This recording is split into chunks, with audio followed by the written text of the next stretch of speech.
Coucou tout le monde, aujourd'hui je reviens encore avec une vidéo bébé, mais qui m'a été demandée celle-ci, puisque c'est une vidéo où on m'a demandé de recenser les achats que j'avais faits pour bébé et de les classer dans la catégorie utile et dans la catégorie inutile. Il y a des choses qu'on ne peut pas classer, puisqu'elles sont effectivement indispensables. Ce sont par exemple le siège auto, ça c'est quelque chose, pour quelqu'un qui a une voiture et qui se déplace, et qui a un enfant, voilà, c'est quelque chose d'indispensable. Donc je ne vais pas mettre dans la catégorie utile ou inutile, voilà, ça je ne l'ai pas mis, le siège auto. Je n'ai pas mis non plus les vêtements, les bodys, enfin les choses, voilà, on va dire indispensables. Et puis il y a des choses que j'ai achetées et que je n'ai pas classées, puisque je vais vous faire des choses à part, comme par exemple tout ce qui est couche lavable. Voilà, donc pour moi effectivement ça a été au début des choses inutiles puisque je n'ai pas réussi, et ensuite c'est devenu des choses très utiles puisque maintenant il est à 95% en couche lavable. Voilà, donc voilà, c'est un peu pour vous situer le truc. Là on va dire que c'est les choses qu'on achète, on va dire des choses qu'on achète quand on est jeune maman d'un premier enfant, qu'on a envie de tout acheter et qu'au final il s'avère qu'on les a achetés et qu'on se retrouve comme des cons puisqu'on s'en sert pas. Après, tout le monde est différent, toutes les mamans ne vont pas avoir les mêmes avis sur les choses et tous les enfants ne vont pas non plus apprécier ces choses-là comme d'autres ne pourront pas l'apprécier. Donc là, je vous donne mon ressenti à moi, mon avis à moi. Alors, je vais commencer par les choses qui pour moi ont été très utiles. Alors, je vous explique un peu après le pourquoi, parce qu'il y a des choses que je n'ai pas utilisées dans leur fonctionnalité de base. On a acheté une baignoire. Voilà, c'était une baignoire / table à langer qu'on mettait par-dessus notre baignoire et donc qui était à notre hauteur, ce qui fait que je pouvais nettoyer mon enfant sans avoir à me pencher, ni à m'accroupir, ni à me mettre à quatre pattes. Et pareil, je pouvais donc après le sécher et puis l'habiller, enfin lui mettre en couche, etc. sur la table à langer qui était à la même hauteur, donc sans avoir à me pencher et à me casser le dos. Ça a été quelque chose de très très utile au tout début de sa vie, on va dire les 3 premiers mois. Puisqu'en plus, le premier mois, le bain n'était absolument pas une partie de plaisir pour lui. Il détestait ça. Il pleurait à chaque fois. Et d'un coup, il y a eu la révélation. Maintenant, il kiffe le bain. Et très vite, on s'est aperçu, bon, à la base, j'ai un enfant qui est long de base, qui est grand. Et donc au début, vu qu'il était frustré, il était complètement recroquevillé. C'était très bien. Mais la baignoire est assez petite. Enfin, était assez petite.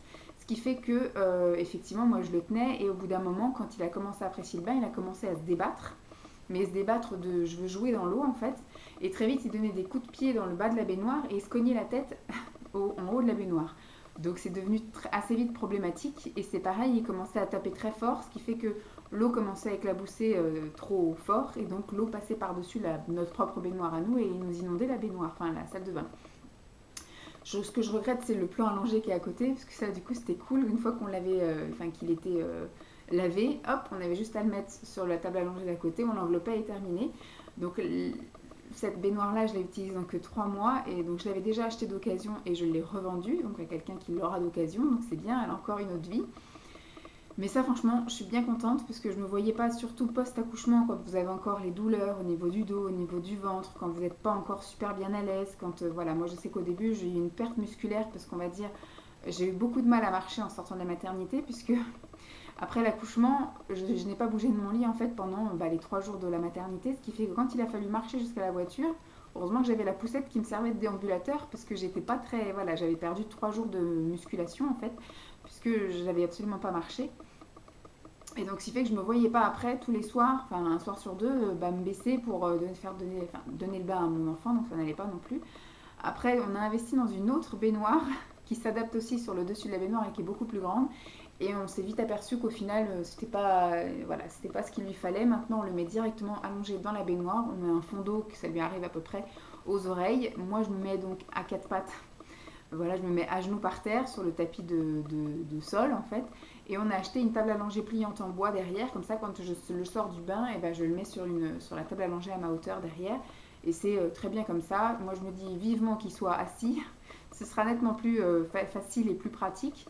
Puisque voilà, le bain, c'est pas le meilleur moment pour moi, on va dire. Puisque maintenant, effectivement, ce n'est plus à ma hauteur. C'est à moi de m'adapter à sa hauteur à lui et plus l'inverse. Mais cette fameuse baignoire là, elle est top. Si vous en avez envie, achetez-la d'occasion, puisque ça ne va pas durer au-delà de 3, 4 mois, 5 mois si vous avez vraiment un tout petit gabarit. Mais voilà. Ensuite, on a acheté des coussins d'allaitement. J'en avais acheté un pendant ma grossesse et c'était un indispensable grossesse parce que pour passer les nuits, moi qui avais l'habitude de dormir sur le ventre, du coup je dormais vraiment sur le côté et je le mettais entre mes jambes avec une jambe qui passait par-dessus et je faisais comme un câlin et franchement c'était top, c'est comme si je dormais effectivement contre le matelas, c'était un indispensable. Après du coup le coussin d'allaitement je l'ai gardé pas du tout pour allaiter puisque j'ai trouvé après moi des positions qui me conviennent mieux et qui ne nécessitent pas ni de coussin d'allaitement ou autre. J'en ai jamais eu besoin, à vrai dire. Je crois jamais même essayé parce que j'en ai jamais senti le besoin. Par contre, il a été indispensable quand on a fait du cododo parce qu'on n'a pas du tout investi dans un lit qui s'adapte à côté de notre lit, etc. Il a dormi pendant 3 mois. Apparemment, c'est par épisode. Pendant 3 mois, il a dormi entre nous deux. En fait, on a un lit de 160.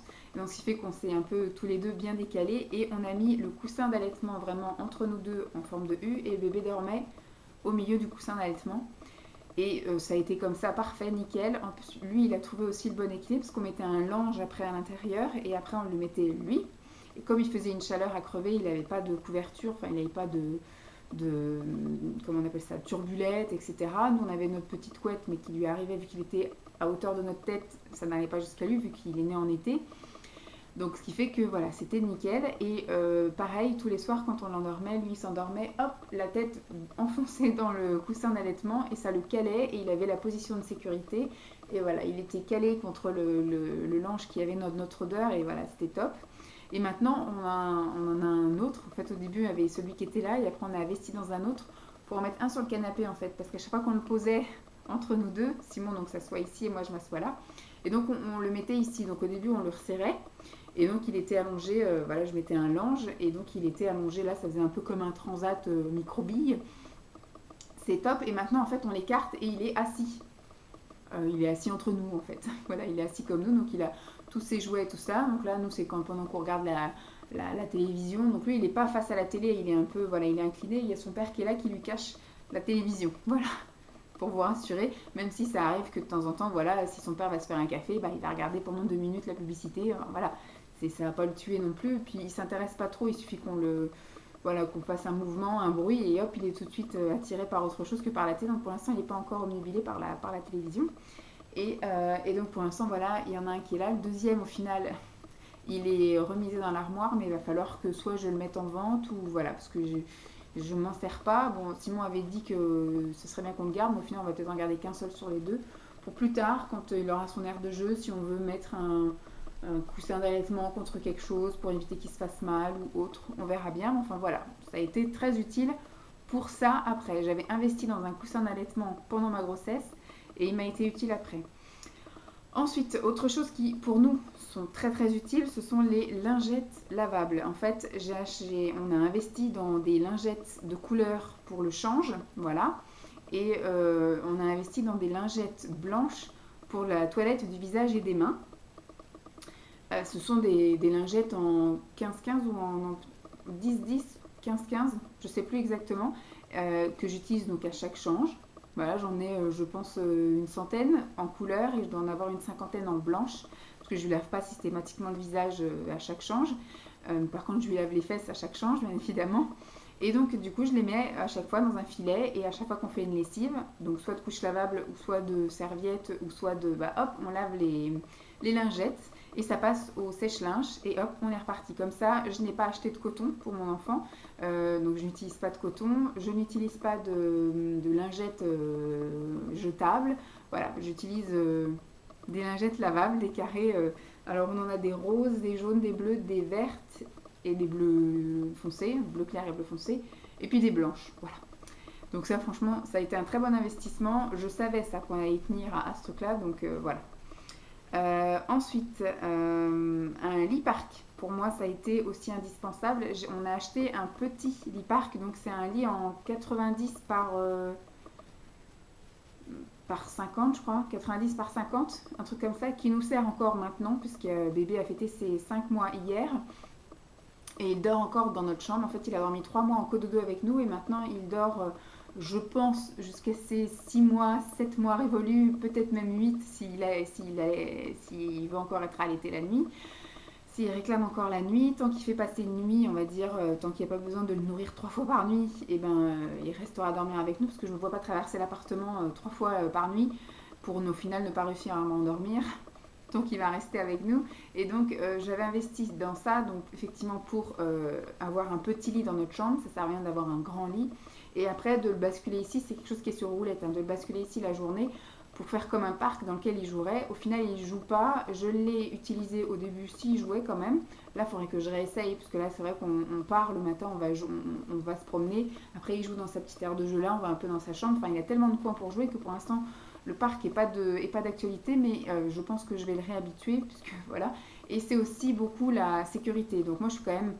J'aimerais bien faire la motricité libre, sauf que je pense que j'ai un appartement qui, sécuritairement parlant, il faut toujours que je sois aux aguets avec lui. Donc si je vais faire pipi, il va me falloir un coin sécuritaire pour le mettre. Donc ce sera toujours intéressant d'avoir ce petit lit parc voilà, pour l'habituer à au moins y rester un petit peu de temps en temps. Le temps, si j'ai besoin de faire quelque chose et que je ne peux pas m'occuper de lui, et ben voilà, qu'il y soit en toute sécurité. Ensuite, chose très utile aussi, c'est un arbre à biberon pour faire sécher les biberons, puisqu'on a effectivement un égouttoir d'évier, mais qui est adapté pour mettre les assiettes, et puis les couverts, et puis un truc plat. Et c'est vrai que quand on a les tétines, les machins, déjà je trouve pas ça très très propre, et en plus c'est pareil, c'est pas très adapté, ça sèche pas forcément bien, ça se casse la gueule, etc. Moi j'ai un bébé allaité, mais il est vrai qu'au tout début, on nous a forcé un peu à le gaver, ce qui fait que quand on est arrivé ici, il réclamait encore. Alors, au début, il réclamait, je crois, 4 biberons par jour, et puis on a réussi à réduire jusqu'à maintenant où il a 0 biberon. Mais bon, il y a eu des moments où on lui a quand même donné des biberons, et donc on a vu qu'on avait besoin de ce fameux égouttoir à biberons. Et on a eu, j'avais mis ça sur ma liste de naissance parce qu'elle n'était pas très très chère, enfin c'était pas très cher un égouttoir à biberons, mais au final il est en rangée comme ça. C'est un carré avec des pics, deux rangées de grands pics et deux rangées de petits pics. Et au final, c'est très bien pour nous, puisqu'on avait, on n'avait qu'un seul biberon. Donc on l'avait, machin, vu qu'il demandait que 4 biberons par jour, enfin 3 biberons de complément, jusqu'à à la fin un biberon, puis maintenant plus rien. Ce qui fait qu'on avait, voilà, juste de quoi mettre ça et pour y mettre ma tétrelle quand je tirais mon lait.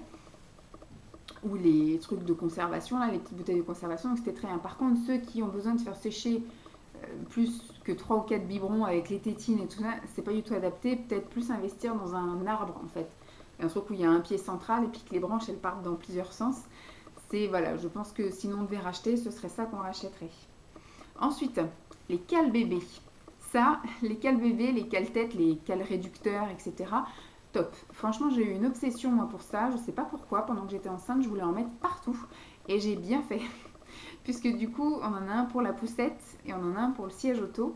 Et franchement, ça a été top génial. Parce que le siège auto, on a acheté un siège auto qui est évolutif, donc qui va de la naissance. Enfin, il parle en poids, je crois que c'est de 0 en fait, je peux pas vous dire, on va dire 3 kilos. Voilà, de la naissance jusqu'à 15 kilos.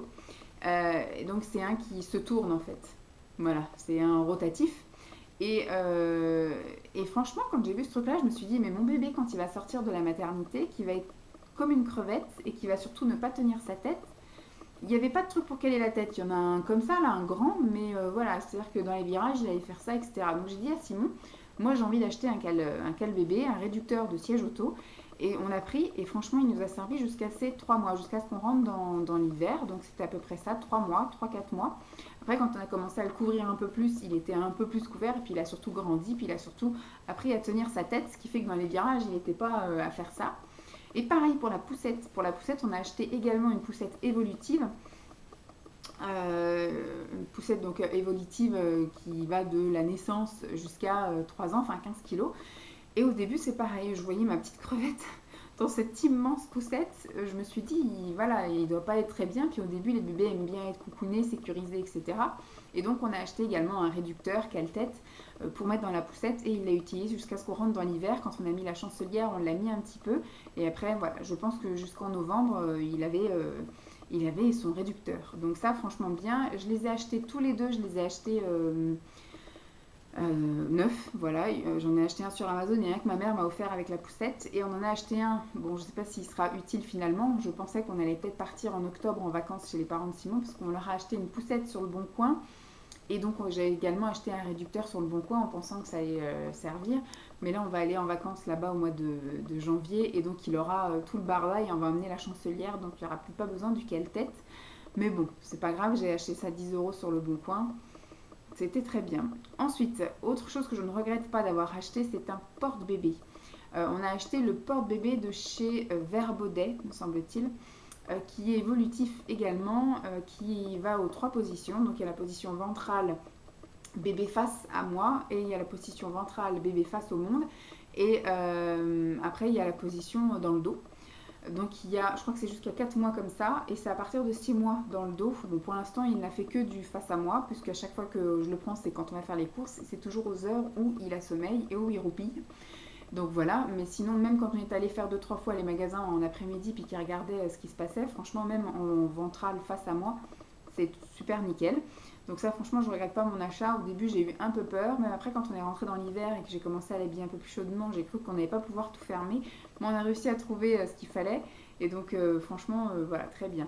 Ce qui pourrait également aller avec, ce fameux porte-bébé, c'est le manteau qui va avec. Puisqu'effectivement, moi, j'ai commencé à utiliser ce porte-bébé en fin d'été. Enfin, fin d'été et début automne, puisqu'ici, il a fait beau jusqu'à fin octobre. Donc, c'était top. Donc j'avais juste besoin, voilà, au début c'était rien du tout, et après j'avais besoin d'un petit gilet, et après quand il a commencé à faire vraiment froid et que je voulais continuer à le porter en porte-bébé, je me suis dit, oulala, c'est compliqué, et je sais qu'il ne faut pas trop le couvrir parce qu'il est contre nous, mais en même temps, après il faut bien mettre quelque chose par-dessus pour éviter le vent ou caisse, et sur le bon prix, c'est le seul endroit où j'ai réussi à en trouver à un prix abordable. Au début, j'en ai trouvé moi l'année dernière sur le Bon Coin. J'ai trouvé une dame de la ville d'à côté qui en vendait 2. Donc je lui ai pris les 2 pour 35 euros, donc c'est vraiment pas cher. Sinon à la base c'est 40 euros. Moi j'en ai acheté un neuf là cette année. 40 euros pour un manteau, et c'est quelque chose d'évolutif aussi. C'est un manteau qui m'a servi toute ma grossesse, parce que c'est un manteau qui s'adapte sur le côté, qui s'écarte. Il y a des fils réglables et il y a des fermetures éclairs pour un petit peu plus s'écarter et mettre plus de tissu. Et après vous avez un rajout à mettre devant quand vous avez votre bébé en porte-bébé. Et donc bébé a une petite capuche, enfin voilà, c'est vraiment top. Et moi, le dernier que j'ai acheté, là, je l'ai payé 41 euros. Donc franchement, c'est pas cher du tout. Et quand on va partir en vacances chez les parents de Simon, je vais emmener le porte-bébé et on aura une poussette aussi sur place. Donc en fonction de la sortie qu'on va faire, et bien du coup, si je l'ai en porte-bébé, je mettrai le rajout. Et si on va en poussette, bah, j'enlèverai le rajout et ça me fera un manteau ordinaire. Voilà, top. Et la dernière chose que j'ai mis dans les choses utiles pour nous, ça a été les langes. Des langes, ce sont des choses indispensables, et on a plusieurs tailles. On a des super géants, et c'est Nati qui m'en avait envoyé des super géants. Elle m'en a envoyé 2 ou 3 des super géants. Après du coup j'ai investi chez Action dans aussi les super géants là, les grands. On s'en sert pour tout, hein. Moi dès que je le mets par terre sur une couverture, vu qu'ils ont tendance à baver, moi le mien il a fait ses dents très tôt, hein. Il a sorti 2 dents à 3 mois, il avait 2 dents. Ou même des fois voilà, il régurgite un petit peu ou quoi aux caisses. Du coup je mets des langes partout. J'en ai mis dans son lit, sur sa table à langer, il en a aussi dans son lit dans notre chambre, j'en ai dans le sac à langer, on en a un peu dans tous les recoins. Et ce qui est très très utile, par exemple là il y en a un qui est là, cette taille là, le truc qui était ridicule, que j'avais acheté ça sur Amazon, et quand je l'avais reçu j'avais dit mais je sais pas quoi ça va me servir ce truc là, peut-être qu'il s'en servira comme doudou. Et bien ça, pour tous les bavouillous, pour toutes les petites régurgitations, les petits machins, voilà, nickel chrome. Ça franchement, du coup j'en ai recommandé par 2 fois. Au début j'avais juste pris un paquet de 5, et puis au final on a repris 2 paquets de 5, et puis là récemment j'ai repris encore 4 paquets de 5. Donc franchement top, génial. Voilà, ça c'est un format tip top pour essuyer tous les petits trucs. Sinon après vous avez le format classique et ordinaire. Vous en avez des pas très chers chez Action, et puis ceux-là là, qui coûtent 5 euros les 5, impeccable sur Amazon. Maintenant, je vais passer aux choses qui, pour moi, ont été inutiles, enfin que j'ai acheté. Pour certains, c'est très utile. Pour d'autres, comme moi, ça n'a absolument pas été utile. Un transat, voilà. Donc moi, j'avais investi dans un transat vibrant. Parce que voilà, je pensais que le fait que ça vibre et tout, ça allait l'apaiser, zen, etc. Le transat aussi, question sécurité, si j'avais besoin d'aller faire pipi, prendre ma douche, on m'avait dit que tu mets le transat dans la salle de bain, tu laisses entrouvert ton rideau, qui te voit, tu le regardes, tu lui parles et tu peux prendre ta douche tranquille. Que nenni, mon enfant n'a jamais aimé être en transat. Il n'a jamais aimé être posé, que ce soit allongé, que ce soit assis, que ce soit... Voilà. Ça n'allait pas. Il voulait les bras, tout le temps les bras, tout le temps les bras. Donc il hurlait à la mort comme si on l'égorgeait. Donc heureusement je l'ai acheté via le Bon Coin également et je suis en train aussi d'essayer de le vendre. Ça fait un moment que je le mets sur le Bon Coin et personne n'en veut. Et là je l'ai mis sur Marketplace et quelqu'un vient demain. Donc espérons qu'il vienne vraiment. Puisque je m'en suis servi que 3 fois. Voilà. Il y a une fois, on l'a mis quand on est revenu de la maternité. Il a dormi 5-6 minutes le temps qu'on prenne des photos. Après, c'était terminé. Et puis, on l'a posé encore dedans peut-être 2-3 fois. Mais ben, voilà, au grand max, il a servi 5 fois pour qu'il y reste que 10 minutes. C'est pas du tout été son grand délire, que ce soit dans les plusieurs positions, que ce soit en le secouant, que ce soit en mettant le vibrant. Donc, il est vibrant, il fait de la musique et tout. Mais c'est pas son truc. Voilà. Ensuite, on a également investi dans un transat de bain. Enfin, on a investi, non, c'est ma mère qui nous l'a offert. Il était sur la liste de naissance. C'est un transat comme ça, un truc tout incliné, voilà, avec des trous, en tissu avec des trous, et c'est pour mettre donc dans le bain pour que ce soit sécuritaire, on va dire, poser le bébé dessus. Et lui, il n'a pas du tout aimé. En fait, quand on a testé cette fameuse deuxième baignoire qu'on a mis par-dessus, et ben ça s'est pas très bien passé. Enfin, il n'a pas aimé puisqu'il était trop en dehors de l'eau.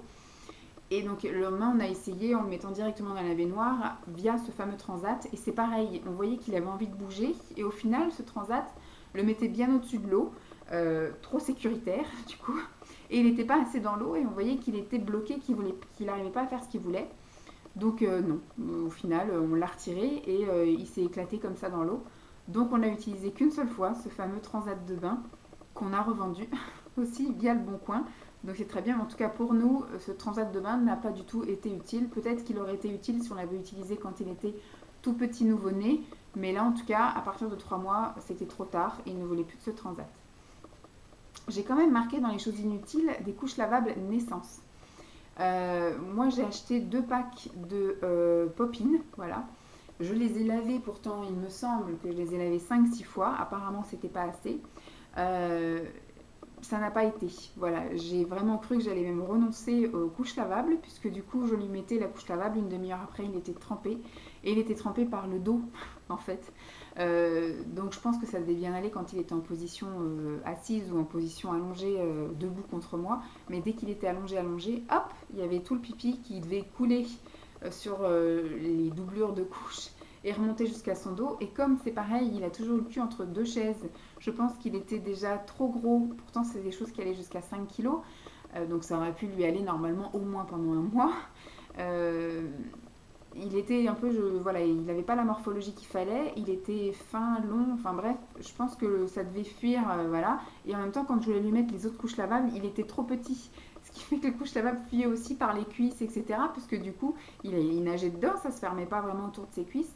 Donc on est resté un petit moment sans ces fameuses couches lavables, puisque du coup il était le cul entre 2 chaises, trop gros pour une catégorie et pas assez pour une autre. Mais les couches lavables naissance, déjà à la base, effectivement, c'est quelque chose qu'on ne va pas mettre longtemps. Ça allait jusqu'à 5 kilos. Moi qui ai fait un bébé de 4,2 kg, je savais qu'effectivement ça n'allait pas à durer très très longtemps. Mais là, je ne sais pas pourquoi, celle-ci, il aurait fallu que je les lave 50 fois, je ne sais pas. Pourtant, pour moi, je les ai lavées, j'ai dû les laver quand même 6-7 fois. Parce qu'à chaque fois, j'avais fait que ça, les laver, les mettre à sécher, les laver, les mettre à sécher jusqu'à ce que ce soit opérationnel. Et j'avais l'impression que ça perlait encore tout le temps dessus. Donc voilà. En tout cas, pour moi, elles ne m'ont pas servi. Je les ai fort heureusement, j'ai réussi à les vendre et au prix que je voulais. Donc parfait. Ensuite, ce qui n'a pas été utile pour moi, c'est une écharpe de portage, puisque mon bébé est né en pleine canicule, il est né le 30 juillet, et cette année, ça a été jusqu'à 36 degrés pendant 3 semaines d'affilée. C'était impossible, il était déjà en body ici, et moi en débardeur, et on était voilà, à la sueur. Alors le mettre en écharpe, c'était même pas la peine, quoi. Je pense que mon enfant serait mort sur moi, voilà, parce qu'il faisait beaucoup trop chaud. Donc j'ai acheté une écharpe. C'était déjà toute une histoire pour mettre une écharpe. C'est un truc qui fait 3 mètres et qu'on enroule et qu'on enroule et qu'on enroule. Moi, j'ai trouvé mon bonheur en porte-bébé. Vous avez juste, voilà, ouvrir le truc, mettre le bébé, le refermer. Nickel. Voilà. Alors que là, l'écharpe peut vous faire 15 000 fois le tour de vous. Et vas-y, qu'autour de la tête, autour du bras, autour de machin. Voilà. Bon, je l'ai revendue aussi. Chose qui n'a pas été, enfin, qui a été utile, mais très très court instant, c'est, vous savez, les cale-bébés en triangle. C'est 2 triangles, un plus grand et un plus petit, et vous mettez votre bébé donc de profil. Moi en fait il s'y mettait tout seul. Quand on mettait bébé dans le lit sans qu'il y ait ce fameux cale bébé en triangle, et ben il se mettait de lui-même sur le côté. Donc au final, ça n'a pas été très utile. J'ai dû l'utiliser l'équivalent d'un mois grand maximum. Et puis bah, j'ai fini par le revendre. Mais je l'avais pas eu très très cher, j'avais eu une dizaine d'euros sur Amazon. Et heureusement, parce que ça m'aurait fait mal aux fesses d'investir dans un truc comme ça en mousse qui au final ne servait pas. J'avais utilisé ça parce que je voulais pas le coucher ni sur le dos ni sur le ventre. Mais voilà, qu'à chaque fois, à chaque coucher, je change de côté, sur le côté pour éviter qu'il ait la tête plate en fait. Je voulais voilà, un petit peu alterner les positions. Mais ça ne lui a pas servi. Et ce qui n'a pas été utile non plus, j'avais acheté ça donc chez Lidl, c'était en promo, je crois que j'avais dû l'acheter 6 euros. Un plan incliné qu'on met donc sous le matelas pour un petit peu incliner le matelas pour éviter les régurgitations. Sauf que vu que moi là ici dans la chambre on a un lit qui n'est pas standard, ce qui fait qu'il n'allait pas dans ce lit là, et dans son lit dans sa chambre il y allait que pour la sieste. Et très vite il s'est avéré que monsieur dormait beaucoup mieux quand il faisait une sieste sur le ventre. Donc d'avoir un plan incliné quand on dort sur le ventre, c'est pas l'idéal. Il était comme ça, donc ce qui fait qu'on a vite retiré ce truc là et maintenant il dort comme ça et il régurgite pas plus, donc pas plus pas moins. Voilà, il vomit pas, donc au final je l'ai revendu aussi et voilà. Donc j'ai fait le tour de ce qui pour moi en tout cas à l'heure d'aujourd'hui, parce que peut-être qu'avec le temps il y a des choses que j'ai encore achetées et que je vais encore acheter qui au final seront méga utiles et d'autres absolument pas utiles. Je vous referai peut-être un point, voilà, en tout cas, on va dire pour le bilan de ces 5-6 premiers mois, voilà ce que je peux dire sur ce que j'ai acheté et qui m'a été utile et pas utile, des choses que j'ai très vite revendues et des choses que je revendrai par la force des choses puisqu'elles ne me serviront plus puisqu'il va grandir. Mais voilà, le must, je pense que c'est la baignoire, c'était une galère. Simon aussi tous les soirs, enfin tous les 2 soirs, galérait à la mettre. Mais au moins, l'instant du bain, c'était une facilité pour moi, c'était top. Voilà, j'espère que cette vidéo aura été utile. Je vous fais donc de gros bisous et puis je vous dis à très vite. Bye!